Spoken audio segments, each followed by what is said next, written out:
Welcome back to Ophelia. A quick refresher for you if you drifted off last night. In the aftermath of the attack in the Dead Wood, Ophelia revealed the truth of her magic to Hamlet and to Horatio. Though shaken, Hamlet promised to protect her by hiding what she had become, urging secrecy above all else.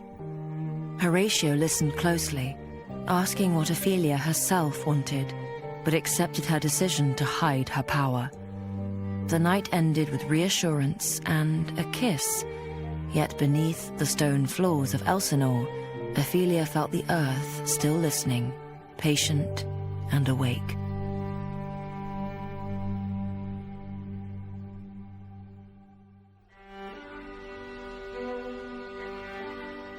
Ophelia woke to the sound of silence. Pale light slipped through the narrow window, tracing the edges of stone and pressing against retreating shadows. For a moment, she luxuriated in the silence and calm of her plush mattress and feathered pillows. But as she lay very still, the events of the previous day saturated her memory, the vines, the roots. She sprung up out of her bed, twisting to find her orange tree lusciously blooming and thriving in its corner near the window. Her memories still felt like a bad dream, distant and hard to grasp. Yet looking at the orange tree gave her peace. It was hopeful, beautiful. She closed her eyes and felt for the humming that had been under her skin since the previous morning. It was there, a slow, steady presence, like roots stretching in dark soil. She exhaled carefully. Magic. Earth. Magic. She whispered to herself. It was the first time she had said those words out loud. This was magic. Her magic. She heard footsteps outside, and then a folded scrap of parchment slid under the door. Her heart skipped. She stared at the note for several moments before picking it up, half hoping and half fearing it was a note from Hamlet. What did he have to say after yesterday? The memory of their kiss mingled with the memory of his face, transformed in fear of her magic. She picked it up and broke its seal. No signature, no greeting, just a few lines written in a firm, precise hand.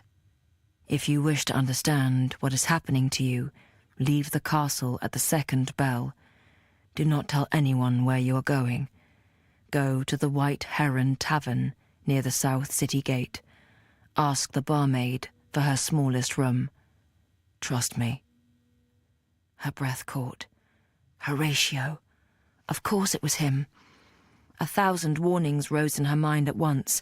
Hamlet urging for secrecy, the signs posted all over the city warning of magic use.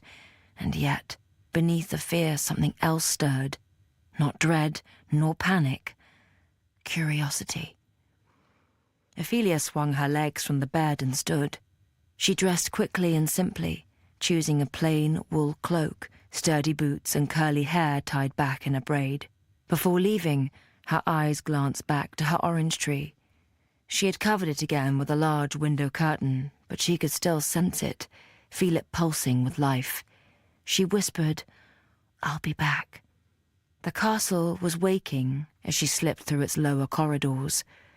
By the time the second bell rang out over the city, Ophelia was already beyond the castle gates. The town below Elsinore was a different world from the court above. Narrow streets twisted and dipped, the air thick with the scent of smoke and dry hay. Merchants shouted half-heartedly from their stalls, with fewer and fewer wares to sell. Pedestrians meandered through, exchanging quick pleasantries. People seemed thin, tired, and determined. Ophelia pulled her cloak tighter around herself as she walked. She felt eyes on her more than once, not hostile but curious, measuring. She kept her gaze forward, her steps steady, resisting the urge to retreat back towards the safety of stone walls and familiar corridors. The White Heron sat near the city walls, a squat, weathered building with windows clouded by years of smoke. The sound of laughter and clinking mugs drifted out as Ophelia pushed the door open. Warmth rushed to meet her. The tavern smelled of baked bread, spiced ale, and a hearty stew. A fire crackled in the hearth, casting amber light across worn tables and rough benches. The tavern was full of patrons enjoying breakfast and conversation. Ophelia felt conspicuous in her fine cloak and clean boots, but no one seemed to notice her. She approached the bar. The woman polishing a mug looked up as Ophelia drew near. She was broad-shouldered, her dark hair braided tightly back, her expression unreadable. "Yes," the barmaid said. Ophelia hesitated, then said quietly, "I was told to ask for your smallest room." Something flickered in the woman's eyes. She looked Ophelia up and down, as if to assess whether the newcomer was worthy of the information she had. "Upstairs," she said finally, jerking her chin towards a narrow stairwell at the back. "Second door on the left." No questions, no explanations. Ophelia nodded her thanks and climbed the stairs. The upper floor was quieter, the sounds of the tavern muffled beneath her feet, the air warmer, scented faintly with old wood and smoke. She stopped at the second door and lifted her hand, pausing, considering. But before she could knock, the door opened. Horatio stood framed in the doorway, with his sleeves rolled up and dark hair falling loose around his face. A small fire burned in the hearth behind him, casting shifting shadows across the walls. He looked at her for a long moment, his grey eyes sharp. She had never noticed how tall he was, how he filled the space he was in. She found herself feeling flustered. She was grateful for the scant lighting, hoping he couldn't see her cheeks flushing. "You came," he said. "Yes," Ophelia replied stiffly. "Your note offered very little information. I had to come due to curiosity alone." With more nerve than she actually felt, she pushed her way past him and into the room. "Making yourself at home, as per usual, I see," he fired off. The room was sparsely furnished. A narrow bed, a single chair, a table cluttered with papers and vials. It was clearly the edge of the attic, with tilted ceilings following the roofline. Ophelia had to watch her head as she made her way to the chair, and Horatio was partially bent over, moving through the space. He closed the door behind her and moved to the hearth, poking at the fire with a practiced hand. Ophelia chose to ignore his remark, instead replying with, "Such humble accommodations, Horatio. I would think, as protector of the Royal Library, you could at least have a closet in the castle." He stood and turned to face her. The firelight caught the planes of his face, making his features more striking. Ophelia's breath caught. As he watched her silently, she cleared her throat and decided she should get to the point. "Why did you summon me here?" she asked. Horatio replied, "Because what happened yesterday doesn't need to be hidden." Her pulse quickened. "What do you mean? I thought we were clear," she said. "You agreed to help us keep this quiet." "I agreed to help," he corrected, "not to pretend ignorance." She folded her arms tightly across her chest.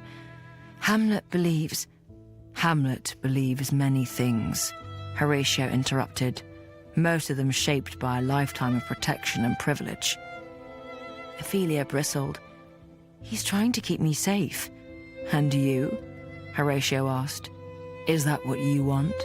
Safety?" The question landed harder than she expected. "Would that be such a bad thing?" she said quickly. But it lacked conviction, and her words felt empty the moment they left her mouth. Ophelia thought through what scared her the most about this newfound ability, as well as what quietly intrigued her about it. Horatio seemed to sense her inner conflict. He waited patiently, not forcing her to speak. "I don't want to hurt anyone," she said finally. "And I don't want to lose anyone," she said, even quieter. Horatio nodded once, understanding. Reasonable desires. But not knowing who you are can be just as dangerous and just as painful. He crossed the room and reached for a small bottle from the table, holding it up between them. The glass was cloudy, the liquid inside a dull, muted green. "I can make this for you," he said. "Drink it once a day. It will dull the connection, quiet the hum. Your magic will still exist, but it will be muffled. It isn't pleasant, but it is the answer Hamlet was seeking for you." His eyes darkened as he looked at it, and he set it down quickly as if he couldn't wait to be rid of it. Ophelia stared at the bottle. The hum under her skin seemed to quiet in its very presence. "But that isn't why you brought me here," she said, still gazing at the potion that was supposed to be her salvation. "You could have just delivered this to me at the castle." She looked up at him. "What is your proposed alternative?" Horatio picked up a book. Its leather cover was a deep, midnight blue. It seemed familiar to Ophelia, but she wasn't sure why. "I can introduce you to people who understand what's happening to you," he said. "People who have lived with magic their whole lives. They can teach you how to listen without being overwhelmed, how to use it carefully." Her heart thudded painfully. "Use it," she echoed. "Yes."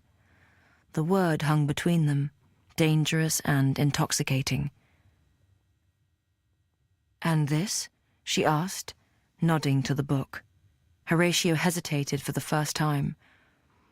"When I realized what book you were reaching for that night in the library, I was confused. I should have known then there was more to you than I had initially perceived." This was the first kind thing he had ever said to Ophelia, but she barely noticed, entranced by the book he held out to her. It was the dark blue book she had felt drawn to in the library, had been about to grasp when Horatio had called her down from the ladder. Even now she felt something. Her magic pulled her towards it, and instinctively she reached for it. As Ophelia grasped the book, her fingers brushed Horatio's. The contact sent a faint spark through her, sharp and surprising. Horatio seemed to feel it too. His hand pulled back immediately. "Read it," he said, flexing his fingers at his side. "Then choose." "Choose what?" she asked. "Whether you want to spend your life afraid of who you are," he said quietly, "or learning to stand in it." Her throat tightened. "Hamlet doesn't know I'm here," she said, more a statement than a question. "No," Horatio replied, suddenly looking into the fire. "No, he does not." They sat there in silence for a moment before Horatio offered, "Hamlet is kind, well-meaning, but for a prince his world is surprisingly small. I have found him to be unwilling to consider alternative perspectives on magic." He looked back at Ophelia, his eyes soft and searching. "But that may not always be the case." She looked down at the book in her hands, skin prickling from the warmth of the fire. "Why are you doing this?" she asked softly. Horatio's gaze remained on her face for a moment, then returned to the fire. His jaw tightened. "Because no one should have to hide the thing that makes them powerful or special." Before she could respond, he moved past her and opened the door. "I'll leave you," he said. "Take your time." And then he was gone. The room felt colder for his absence. Ophelia sat, the book resting in her lap. She traced the worn leather with her thumb, her heart racing. Slowly, she opened it. The first page was filled with neat, slanted handwriting. The sight of the name at the top of the page stole her breath. Celine. Her mother's name. Ophelia's vision blurred as she read the first lines. today, the soil answered me again. I had nearly forgotten what it feels like to be heard. Ophelia's chest ached. She turned the page and then another. The journal was full of observations of weather and growth, of the quiet joy of coaxing life from reluctant ground, of fear, too, of hiding, of the careful balance between restraint and release. And threaded through it all was the unmistakable voice of someone who had known this power, not as a curse, but as a responsibility. Tears slipped down Ophelia's cheeks, landing darkly on the page. Her mother had been like her, not sick, not mad, gifted. The hum beneath Ophelia's skin swelled, warm and insistent, like an embrace long denied. She pressed the book to her chest, breathing through the rush of feeling, grief, wonder, longing, and something dangerously close to hope. Ophelia stood, knowing what her choice was. She held the journal to her chest, a treasure she had never even dreamt of, and ran to the door. She flung it open, Horatio's name on her lips, to find him leaning against the wall, surrounded by a small, ragtag group of men and women. All eyes turned to Ophelia as her chest heaved, out of breath and surprised by these newcomers. Her eyes caught Horatio's, and she gave him a small nod. A grin cracked the calm veneer of his face, relief flickering in his eyes. He looked over to his compatriots and said, "Everyone, meet Ophelia, the earth mover I told you about. Ophelia, meet the transformed."